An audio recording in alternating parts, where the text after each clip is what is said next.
करमाळा तालुक्यातील उमरड येथील सूरज बदे या तरुण शेतकऱ्याला जे आहे ते केळीच्या रोपांमध्ये फसवणूक केल्याचा आरोप जो आहे ते या शेतकऱ्याकडून केलेला आहे.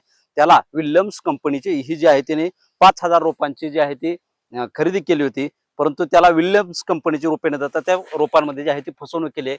त्या रोपांना जे आहे ते अद्यापपर्यंत चांगल्या प्रकारचे जे आहे ते कुठलीही फळं लागलेली नाही. आपण पाहू शकतो की सहज हे जे आहे ते केळीचं रोप सहज रानातून निघतंय.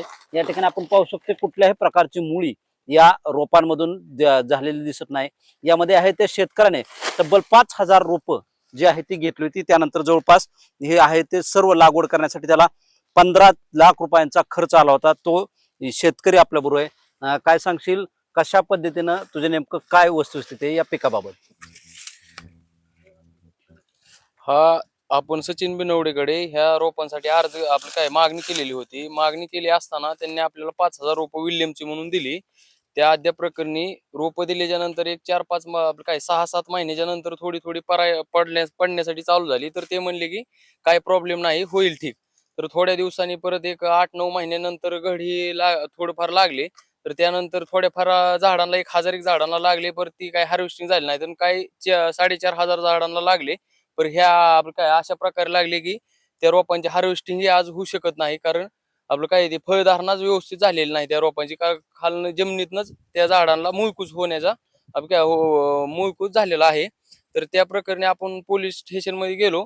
तर ते तिथे गेल्याच्या नंतर ते बोलले की आपलं काय पहिल्यांदा गुन्हा दाखल करू, असं म्हणजे करू म्हणले. 420चा गुन्हा होतोय त्या आपलं काय फसवणूक केल्याबद्दल.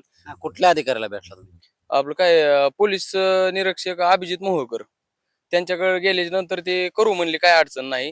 गेलं आपलं काय केल्यानंतर एक 6-8-10 दिवस थांबा म्हणले. त्या कंपनीकडनं आपण आपलं काय ट्रीटमेंट वगैरे घेतो की कोणती रोप खरं आहे का असं तसं. मग ते चालतंय म्हणले करू. त्यानंतर एक 10-15 दिवस गेले. परत म्हणले की आचारसंहिता लागलेली आहे, थोडं एक थांबाचं, थोडं ही पुढं आहे हाच लोड या. परत दिवस भरपूर लांबत लांबत गेले. काय परत म्हणले की आता होतच नाही, ते सिव्हिलचा प्रॉब्लेम आहे. तर आज सांगायचं झालं तर 5,000 रोपांना आपला खर्च आलेला आहे 15 लाख रुपये सगळा. ए टू झेड पहिल्या लागवडीपासून जी पार आतापर्यंतची एकही झाड 5,000 रोपातलं हार्वेस्टिंग झालेलं नाही. तर अद्याप प्रकरणी शेतकऱ्याला न्याय मिळाला पाहिजे. त्या काय परत त्याच्यानंतर पोलीस स्टेशन झाल्यानंतर कृषी विभागाकडे गेलो. तर कृषी विभाग म्हणून राहिले की आज येतो, उद्या येतो, आज येतो, उद्या येतो. त्यांनी जवळजवळ 1 महिना 15 दिवस खाला. तर आता बोलतात की केव्हीकेचे तंत्रज्ञ येणार आहेत. ते आल्याच्या नंतर येतो. बरं आज जवळजवळ ह्या केळीला मोडून आपल्याला त्यात ऊस लावायचा आहे. ह्या गोष्टी न्याय बी मिळाला पाहिजे नाही. बरं पंचनामा बी करण्यासाठी कृषी विभाग येईना या. आता करायचं काय ह्या गोष्टीमुळं न्याय मिळाला तरी पाहिजे नाही. कृषी विभागाच्या कुणाकडे तुम्ही या संदर्भात तक्रार केली होती? अभिजित मोहोळकर नाही, कृषी विभाग. कृषी विभाग काय राजेंद्र नेटके. कृषी अधिकारी. हा कृषी अधिकारी. आता तुमची मागणी काय असणार आहे प्रामुख्याने? मागणी प्रामुख्याने आता सध्याला आपल्याला खर्च झालेला आहे 15 लाख रुपये. कमीत कमी खर्च जर काय हे उत्पन्नाचा विषय जरी सोडला तरी खर्च तरी निघावं ह्या भूमिकेने आपली मागणी आहे.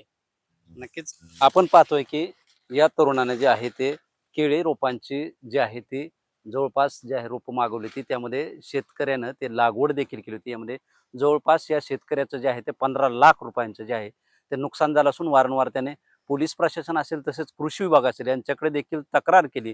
परंतु अद्याप दोन्हीही संबंधित खात्याकडून या शेतकऱ्याची जी आहे ते कुठल्याही प्रकारची तक्रार घेतली नाही. त्यामुळे शेतकऱ्याने मला जो आहे ते या संदर्भात माझा जो खर्च झाला आहे तो 15 लाख रुपये खर्च मिळावा व दोन्ही खात्याने या संदर्भात लक्ष देऊन योग्य ती कारवाई करावी अशी मागणी जी आहे ते या सूरज बदे या शेतकऱ्यानं यावेळी मागणी केलेली आहे. शीतलकुमार मोठे, TV9 मराठी, करमाळा, सोलापूर.